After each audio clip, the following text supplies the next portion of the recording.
The year was 1763, and the air was thick with tension as the British Army stood poised at the edge of the Appalachian Mountains. Colonel Henry Bouquet led his troops through the dense underbrush, their boots muffled by the lush earth. The echoes of the recent French and Indian War still reverberated in the minds of all who had fought. The conflict had claimed the lives of nearly 10,000 British soldiers, leaving families mourning across the Atlantic. Now the colonists were eager to expand westward, seeking fertile lands that promised prosperity and freedom. But as Bouquet pressed forward, the ominous shadows of the past loomed large. Native American tribes, once allies against the French, now stood united in their resistance to encroachment. In June of that year, the Ottawa leader Pontiac had gathered a confederation of tribes, launching a series of attacks against British forts. By the end of the summer, Pontiac's war would claim the lives of hundreds of settlers and soldiers alike, igniting fears that would ripple through the colonies. Amidst this backdrop of conflict, a fateful encounter unfolded. As Bouquet and his men approached Fort Pitt, a messenger arrived with a grim report. The fort was under siege. "They are coming, Colonel," the messenger gasped. "The fires of war ignite the land." Bouquet, a seasoned veteran, felt the weight of responsibility settle heavily upon him. He knew that the security of the frontier depended on his next move. "Prepare for battle," he commanded, his voice steady but resolute. The men fell into formation, the clinking of their muskets merging with the distant sounds of war cries echoing through the woods. It was a moment of reckoning, a clash not only of arms but of worlds. As the sun dipped low on the horizon, casting long shadows over the landscape, the British soldiers braced themselves for the onslaught that would test their resolve. But to understand how we got here, we must journey back to a time before the battle cries filled the air. We must revisit the roots of this conflict, tracing the events that led to the Proclamation of 1763, a decree that would forever alter the relationship between the British Crown and its American colonies. From the ashes of war, a new tension would rise, one that would sow the seeds of discontent and rebellion in the hearts of the colonists. The battlefield was not merely a site of conflict, it was a crucible for change. In the years leading up to the Proclamation of 1763, the landscape of North America was marked by a volatile mix of ambition, territorial claims, and the relentless push of colonial expansion. In the aftermath of the French and Indian War, which concluded with the Treaty of Paris in 1763, British colonial settlers found themselves at the precipice of a new era. They had emerged victorious, but at a great cost. Nearly 10,000 British soldiers had lost their lives during the conflict, and the financial burden of war weighed heavily on the British Crown. As British troops returned home, the scars of battle lingered, and the cries of those who had fought echoed in the minds of many. Colonel Henry Bouquet, a seasoned British officer, had played a significant role in the war, known for his strategic mind and resilience. He was a man of considerable experience, having served in various campaigns across Europe and America. Bouquet's thoughts often turned toward the indigenous tribes who had allied with the French. He understood the complexities of their relationships with the land and with the burgeoning colonial society. In a letter to a friend, he remarked, "The Indians have a right to their lands, as we have to ours. It is a matter of honor and justice." Yet, as a soldier, he was tasked with asserting British dominance, a contradiction that weighed heavily on him. At the same time, a formidable leader was rising among the Native American tribes in the Great Lakes region. Pontiac, an Ottawa chief, was not merely a tribal leader, but a visionary who sought to unite various tribes against the encroaching settlers. He recognized the threat posed by British expansion and believed that only through unity could they resist the loss of their ancestral lands. In the spring of 1763, Pontiac convened a council of tribes, urging them to rise against the British presence. "We must drive the white men back into the sea," he declared, his voice resonating with the hopes of many. This rallying cry ignited the flames of Pontiac's war, which would soon spread across the frontier like wildfire. The land itself was a tapestry of diverse cultures and conflicts. British colonists viewed the Appalachian Mountains not as a natural barrier, but as an invitation to expand westward, to claim the fertile lands beyond. Settlers, driven by the promise of prosperity, pushed against the borders established by treaties. The British government, eager to exert control and manage its newly acquired territories, found itself in a precarious position. The Proclamation Line of 1763, which aimed to restrict settlement west of the Appalachians, was met with resentment from colonists who felt entitled to the lands they had fought to acquire. The line, drawn to appease Native American tribes and prevent further conflict, was seen as an affront to their ambitions. Tensions simmered as settlers, emboldened by the victory in the war, began to disregard the proclamation. They believed that their sacrifices warranted the right to claim land that had been untouched for generations. In the words of one settler, "We have spilled our blood for this land. It is ours by right." This sentiment reflected a growing divide between the intentions of the British Crown and the aspirations of its subjects across the Atlantic. Colonel Bouquet, aware of the rising discontent, dispatched letters to his superiors, cautioning them of the dangers that lay ahead. "The settlers are restless," he wrote, "and the Indians are not to be trifled with. If we do not act wisely, we may find ourselves embroiled in a conflict that could rival the last." His foresight was a testament to the intricate web of relationships that characterized this era, where the ambitions of individuals intersected with the broader currents of history. As the summer of 1763 unfolded, the tension between colonists and Native Americans reached a boiling point. Pontiac's War erupted in June, with coordinated attacks against British forts and settlements. The siege of Fort Detroit became a symbol of resistance, where Pontiac's forces laid siege and demanded the withdrawal of British troops. The fort, held by British Major Henry Gladwin, became a stronghold of determination amidst chaos.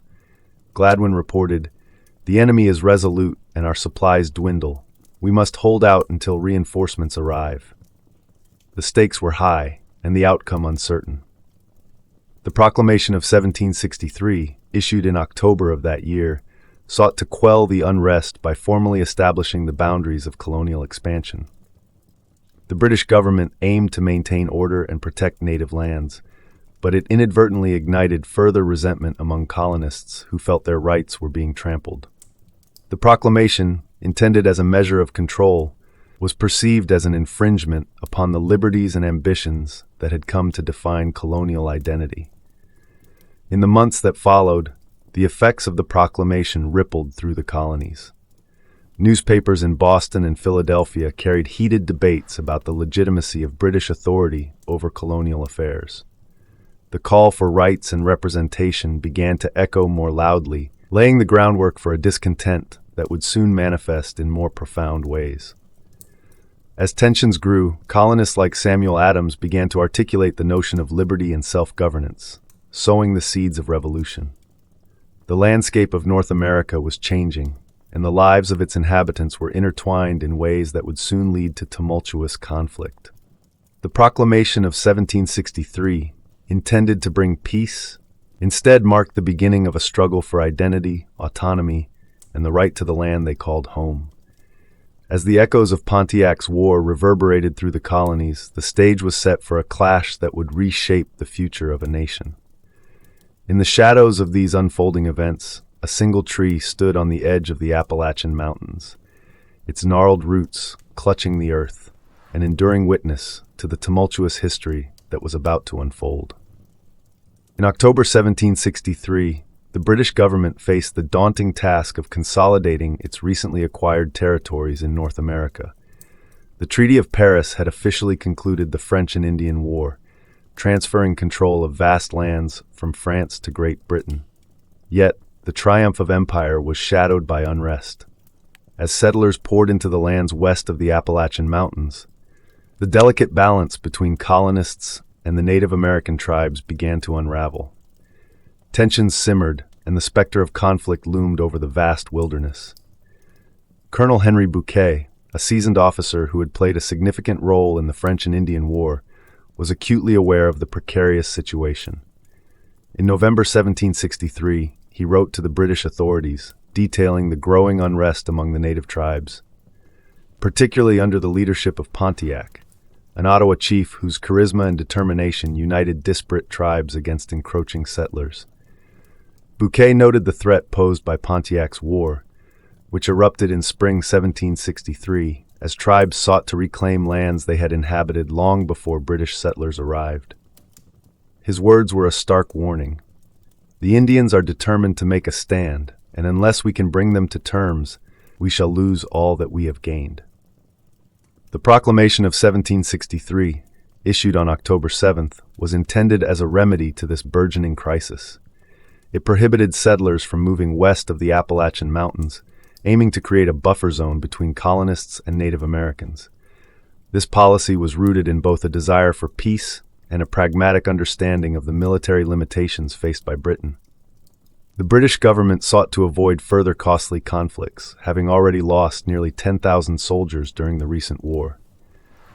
The proclamation was a calculated move, intended to stabilize the situation and preserve the empire's claims. Yet, the reality on the ground told a different story. Many colonists viewed the proclamation as an infringement on their rights. The 1760s were a time of burgeoning ambition and opportunity. Land was seen as a path to prosperity. To the settlers, the proclamation was an obstacle, a government that failed to understand their aspirations. As they gazed westward, the call of the land grew louder, a siren song that ignited their ambition. "We are free men," declared one settler, "and no king should tell us where we cannot go." As spring 1764 approached, the situation grew increasingly tense. The proclamation had not curbed settlers' ambitions. Many continued to pour into the Ohio Valley and beyond, often clashing with indigenous tribes. The British military struggled to enforce the boundaries set by the proclamation, a task complicated by the sheer distance and vastness of the territory. Colonel Bouquet, tasked with quelling the rising tensions, faced an uphill battle. He understood that the proclamation had created a rift not just with the tribes, but also among the colonists themselves. "We are caught in a web of our own making," he lamented in a letter to a fellow officer. The summer of 1764 witnessed a series of skirmishes as settlers encroached further upon tribal lands. In July, Bouquet led an expedition against the Ohio tribes, known for their ferocity and resolve.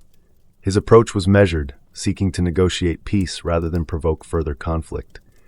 Yet when negotiations failed, his troops clashed with Pontiac's warriors near Fort Pitt, resulting in a bloody confrontation that left scars on both sides. The battle was a stark reminder of the complexities of colonial expansion. "This land is soaked with blood," one soldier remarked, grappling with the moral implications of their mission. Despite Bouquet's efforts, the conflict escalated. The native tribes, emboldened by their early victories, began to unite more effectively under Pontiac's banner. He became a symbol of resistance, inspiring not only the Ottawa but also the Huron and Seneca, who recognized that their very survival depended on standing together. As they launched coordinated attacks on British forts, the idea of unity took root. Their resolve was encapsulated in Pontiac's own words: "We must fight for our land, for our children, and for our future." The proclamation of 1763 meant to stabilize the situation, instead highlighted the contradictions of British policy. The settlers' defiance was met with the tribe's fierce resistance, leading to a cycle of escalating violence. In this tumultuous landscape, the lines between friend and foe blurred, as deep-seated grievances festered. The settlers sought a future of prosperity, while the tribes fought to preserve their way of life. Each side viewed the other as an obstacle to their ambitions, leading to a tragic dance of conflict and misunderstanding. As the year drew to a close, the British government grappled with the unfolding crisis. Colonial leaders began to voice their frustrations, arguing that the proclamation was not only impractical but counterproductive. Many believed that the settlers, having fought for their rights during the French and Indian War, deserved the opportunity to expand and prosper. The notion of liberty was in the air, and it was not confined to the boundaries set by the British Crown.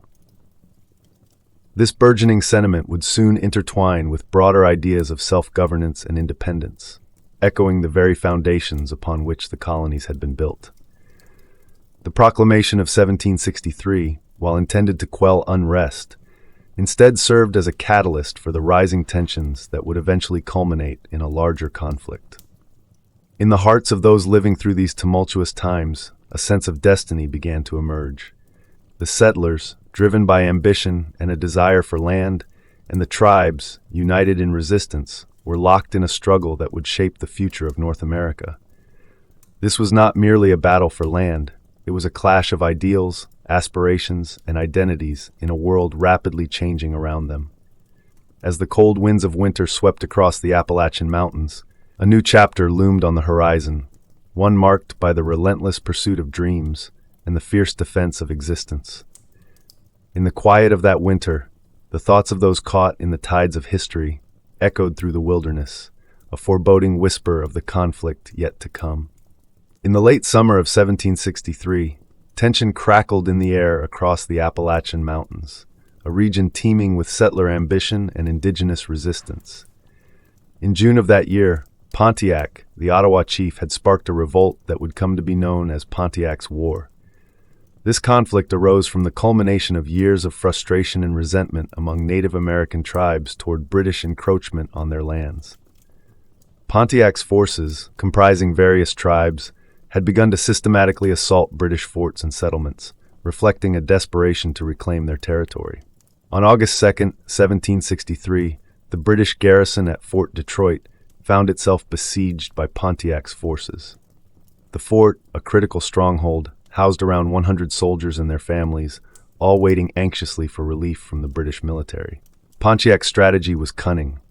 He had united tribes across the region, leveraging their collective anger.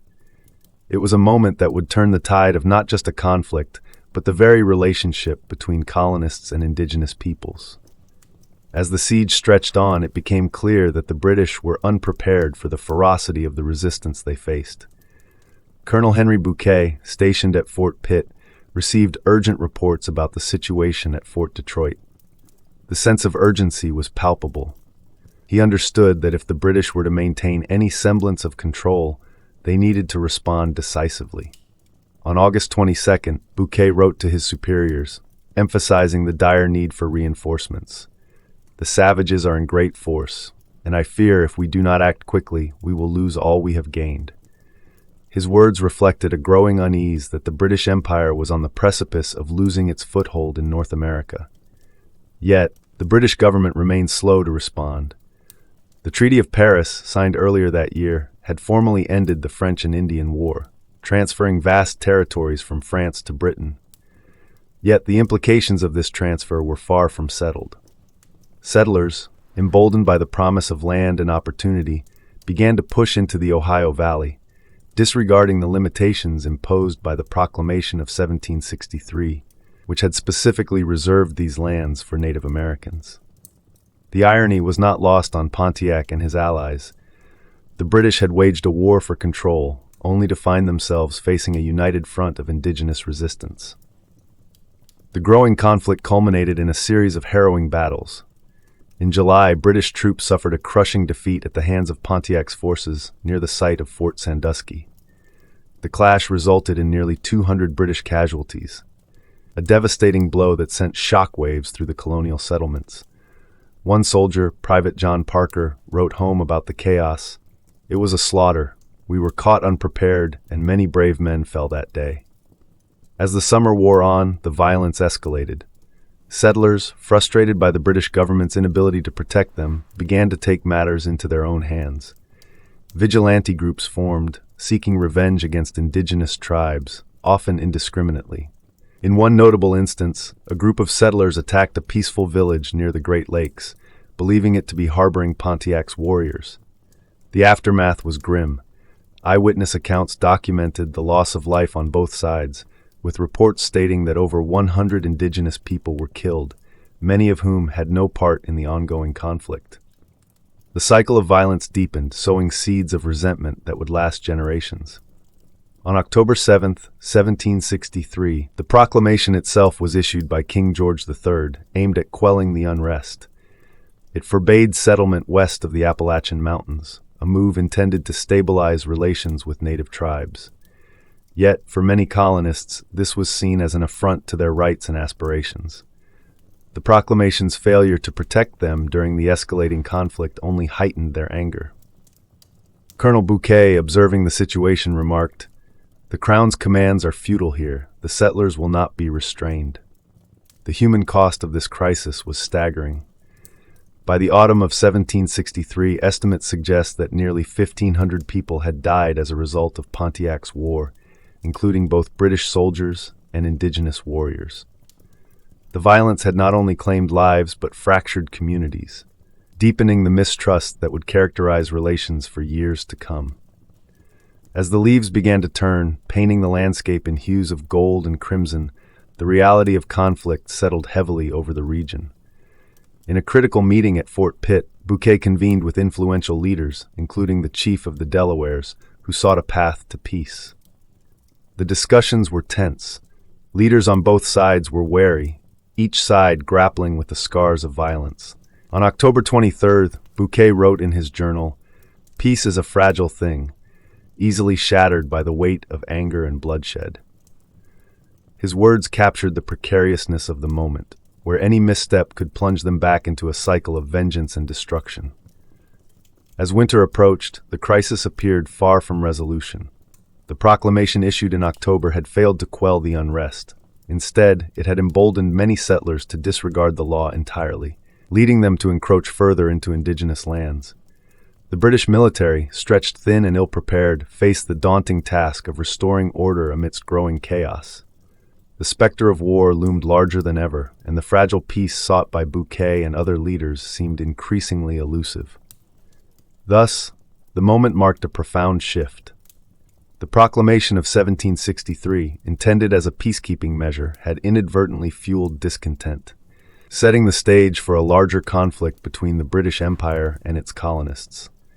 The unresolved divisions would echo through the years, shaping the course of history in North America, where ambition would clash with a deep-rooted desire for autonomy and justice. Colonel Henry Bouquet stood on the ramparts of Fort Pitt in late October 1763, surveying the lands stretching out before him, an expanse marked by bloodshed and ambition. The echoes of the French and Indian War still resonated through the colony, with nearly 10,000 British soldiers lost, and the scars of conflict were still fresh. The moment was heavy with consequence. Just days earlier, on October 7th, the Proclamation of 1763 had been issued, a decree meant to stabilize relations between the colonists and indigenous tribes by forbidding settlement beyond the Appalachian Mountains. Yet, as he gazed across the Ohio Valley, Bouquet knew that compliance was a fantasy. From his vantage point, he could see the smoke rising from the settlements that dotted the landscape, a sign of colonial defiance against the Crown's authority. Settlers were already pushing westward, their aspirations ignited by the promise of new land, and their disregard for the proclamation was a harbinger of the conflict to come. The words of Pontiac, the Ottawa chief, echoed in his mind, "We must speak with one voice, or we will be silenced." Pontiac had united tribes to resist British encroachment, igniting Pontiac's war that spring, and now the simmering tensions threatened to boil over into violence. On the night of October 31st, 1763, a council convened in Fort Detroit, where Colonel Bouquet would face Pontiac. As discussions became fraught with tension, Bouquet was acutely aware of the stakes. The British had underestimated the resolve of the indigenous tribes. Pontiac's coalition had captured or besieged over 9 British forts, including Fort Detroit, which had withstood a siege since the summer. Bouquet addressed the gathered leaders, stating, "We cannot afford to lose further lives. We must find a path to peace." His voice was steady, but the urgency in his heart was palpable. On November 4th, as the council reached a boiling point, an unexpected assassination shifted the dynamics entirely. A young warrior, emboldened by anger and desperation, took aim and shot at Bouquet. The bullet struck him in the shoulder, and the room erupted in chaos. The council was thrown into disarray, but in that moment, the reality of their fractured relationships became painfully clear. Bouquet, though wounded, stood tall, declaring, "This act does not define us. We must choose dialogue over division." In the days that followed, the mood in Fort Detroit transformed. The tension was palpable, but Bouquet's resilience inspired some of the leaders to reconsider their positions. As he recuperated, he penned letters to London, detailing the urgent need for a reassessment of British policies towards Indigenous tribes. His words reflected a profound understanding of the delicate balance between sovereignty and coexistence. To govern is not to dictate, it is to listen. We must honor the land and its people. Meanwhile, Pontiac's war continued to rage throughout the winter months. On January 16, 1764, a significant battle unfolded just outside Fort Sandusky, where Pontiac led a coalition against British troops. The clash resulted in heavy casualties, severing the fragile ties that had begun to form. Colonel Bouquet, now back on his feet, strategized a counteroffensive. He understood that a decisive victory was essential to quell the uprising. "We must show strength, but we must also extend the hand of diplomacy," he commanded his officers. The campaign culminated in the spring of 1764 at the Battle of Bushy Run. Bouquet, leading a force of 1,500 men, confronted Pontiac's warriors. The battle was fierce, with musket fire echoing through the woods and the scent of gunpowder thick in the air. As the confrontation escalated, Bouquet's forces faced overwhelming odds. Yet, in a moment of strategic brilliance, he ordered a feigned retreat, luring the indigenous warriors into a vulnerable position. When they advanced, Bouquet pivoted, launching a surprise counterattack that turned the tide of the battle. The British emerged victorious, but the cost weighed heavily on Bouquet's spirit. In the aftermath, peace talks were initiated. Bouquet, now recognized as a formidable leader, sought to engage with Pontiac. On August 5, 1764, in a tense meeting at Fort Detroit, he extended an olive branch, stating, "Let us not be enemies. We have both suffered enough." Pontiac, weary from the bloodshed, agreed to a truce, though the resentment simmered beneath the surface.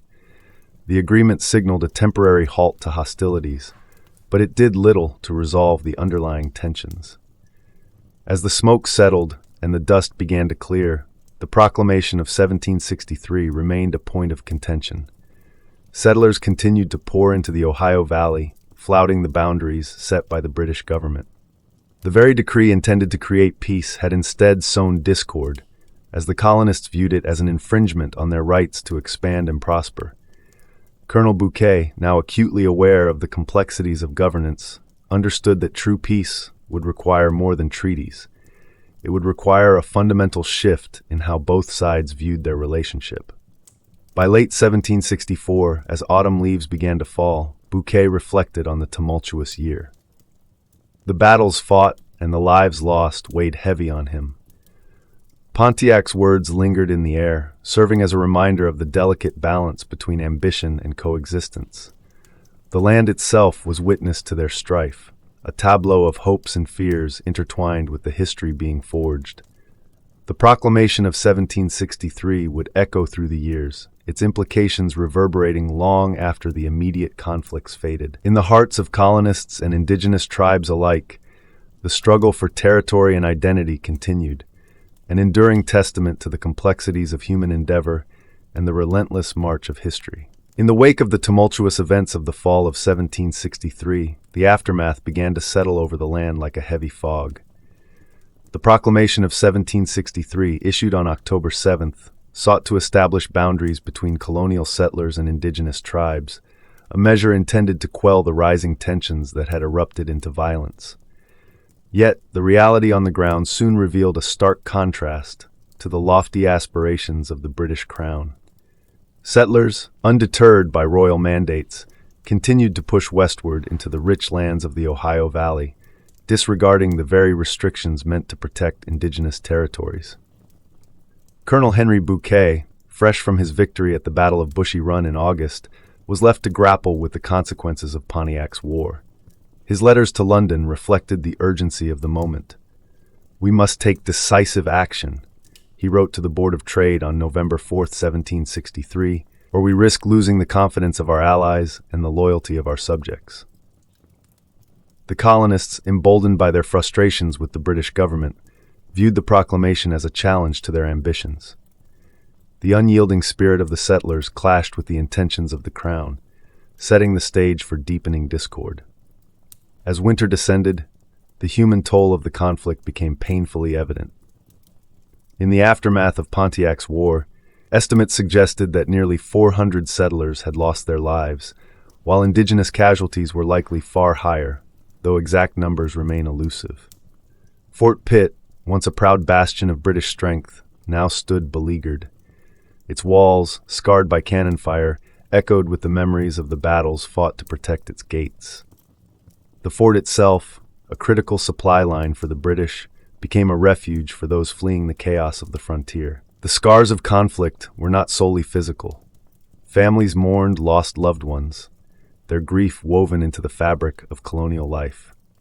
Abigail Parker, the widow of a militiaman, penned a heartfelt letter to her sister in Philadelphia, lamenting, "The land is soaked in the blood of our brothers, and it seems the pain will never cease." Her words captured a collective sorrow that permeated the settlements, a poignant reminder of the human cost of ambition and resistance. As the new year approached, the British government was faced with the daunting task of rebuilding not just the settlements, but also relationships with native tribes.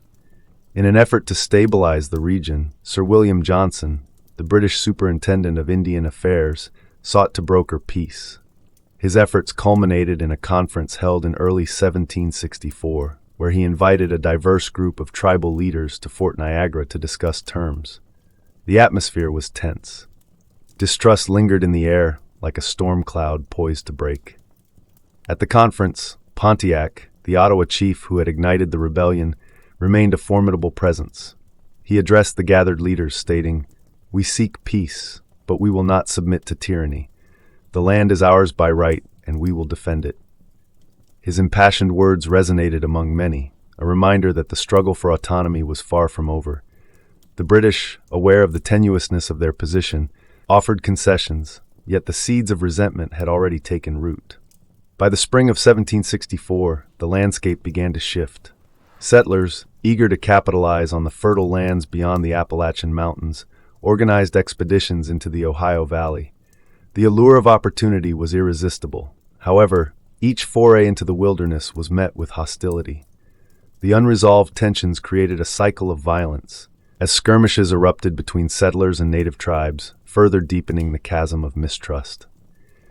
In the face of these complexities, the Proclamation of 1763, intended to create a buffer zone between the two groups, failed to achieve its goal. Instead, it became a symbol of colonial defiance.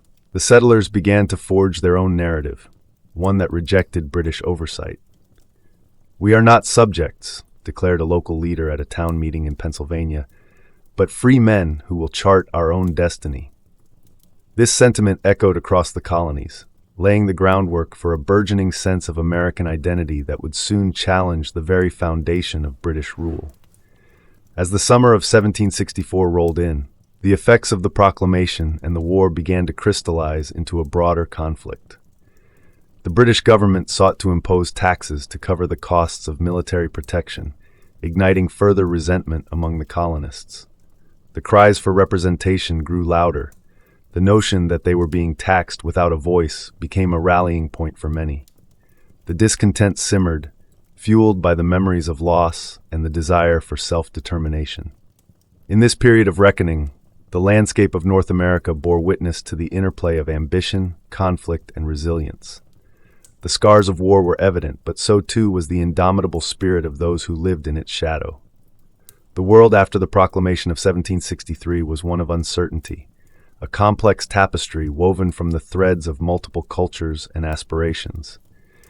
As the days turned to months, the legacy of the proclamation began to take shape. Its impact felt far beyond the boundaries of the Appalachian Mountains. The settlers, indigenous tribes, and British authorities were locked in a struggle that would define a continent. What emerged was an intricate dance of cooperation and conflict, each side striving to carve out a future amidst the remnants of a fractured peace. In the quiet of the evening, when the sun dipped below the horizon, families gathered around flickering fires, sharing stories of the past and dreams of what lay ahead. The echoes of conflict lingered, but so too did the hope for a new beginning, one that would forever alter the course of history in North America.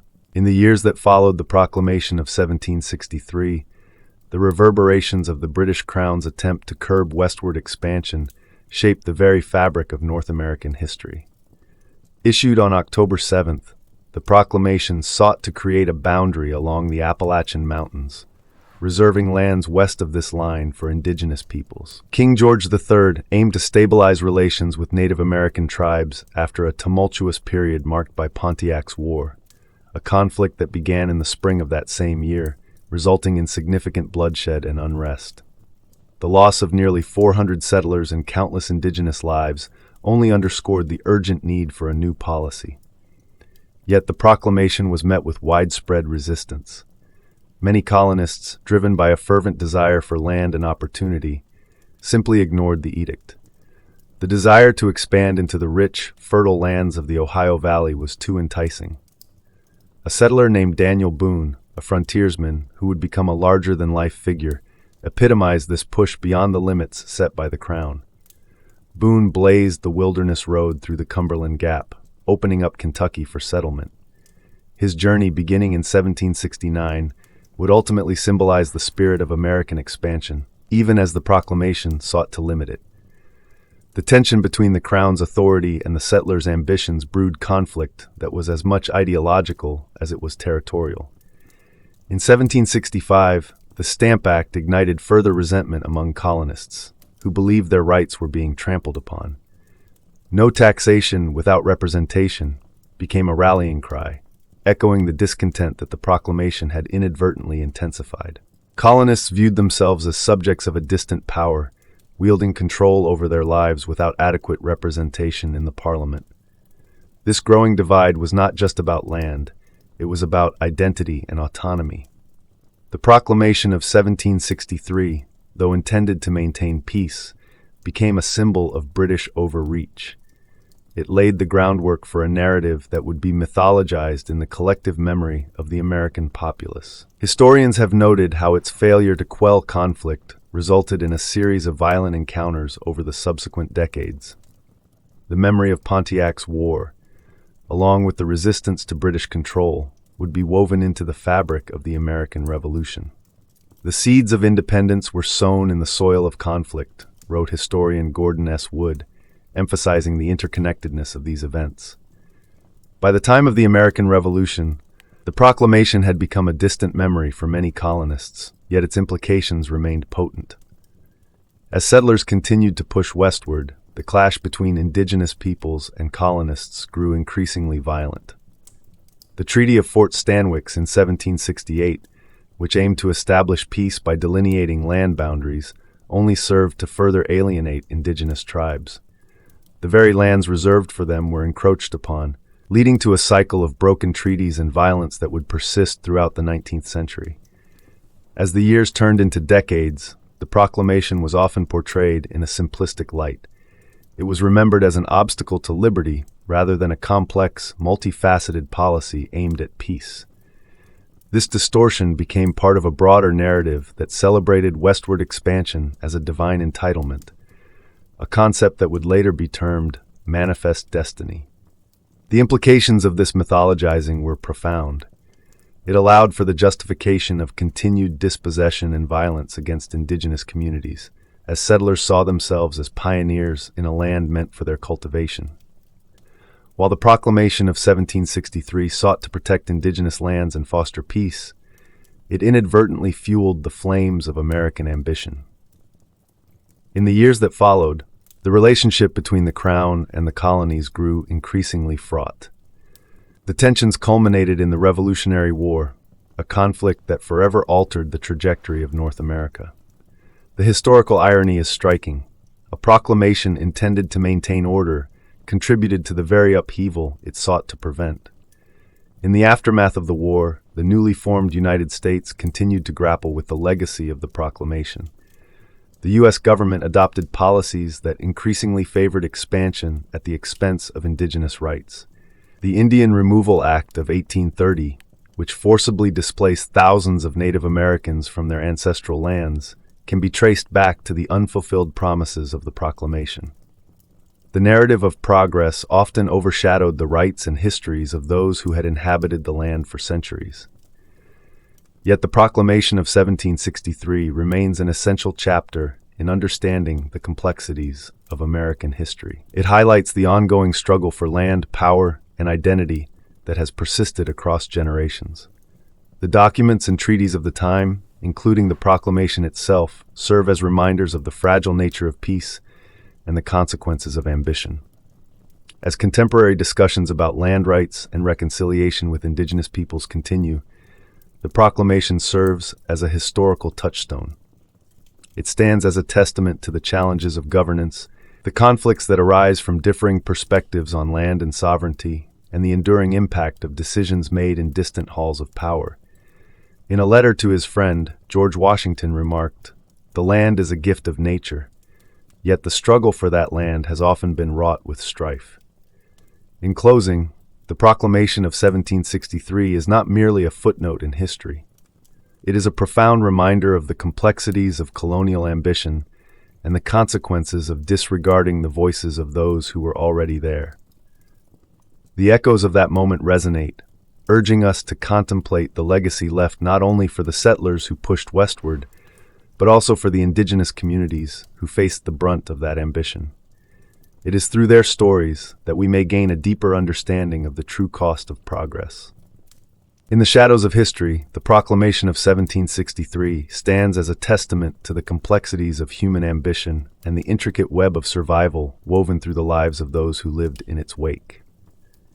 King George III, in a bid to restore order and manage the tumultuous relationships between colonists and indigenous tribes, issued this proclamation on October 7, 1763. It sought to limit colonial expansion westward beyond the Appalachian Mountains, an act grounded in the harsh realities of war and the desperate need for peace. Yet, this decree did not merely reflect a political decision. It exposed the raw edges of human desire, the yearning for land, security, and autonomy. Colonial settlers, burdened by the losses of the recent French and Indian War, nearly 10,000 British soldiers dead, found themselves at a crossroads. They harbored dreams of new beginnings on fertile lands, dreams that collided violently with the reality of a government struggling to impose its will. The settlers' frustrations grew palpable, for they had fought valiantly alongside British troops, only to be shackled by the confines of royal decrees. As Daniel Boone, an emblem of this restless spirit, began to carve paths through the dense forests of Kentucky, the allure of untamed lands beckoned. The call of ambition often rings louder than the voice of authority. Amidst this backdrop of tension, the figure of Pontiac emerges, a leader who rallied diverse tribes in response to colonial encroachment. His efforts during the spring of 1763 sparked a war that would leave scars on both sides. It serves as a reminder of the complexities of loyalty, to one's people, to one's land, and to one's way of life. In Pontiac's resolve, we see a fierce love for his community and a desire for autonomy, underscoring the universal struggle for identity and survival. Yet as the threads of ambition and conflict wove tighter, they also revealed the fragile nature of power. The proclamation, intended to stymie violence, instead ignited a deeper discord. The settlers, feeling abandoned, disregarded the boundaries set before them. This act of defiance echoed through the valleys and hills, a testament to the human spirit's relentless quest for freedom, often at the expense of others.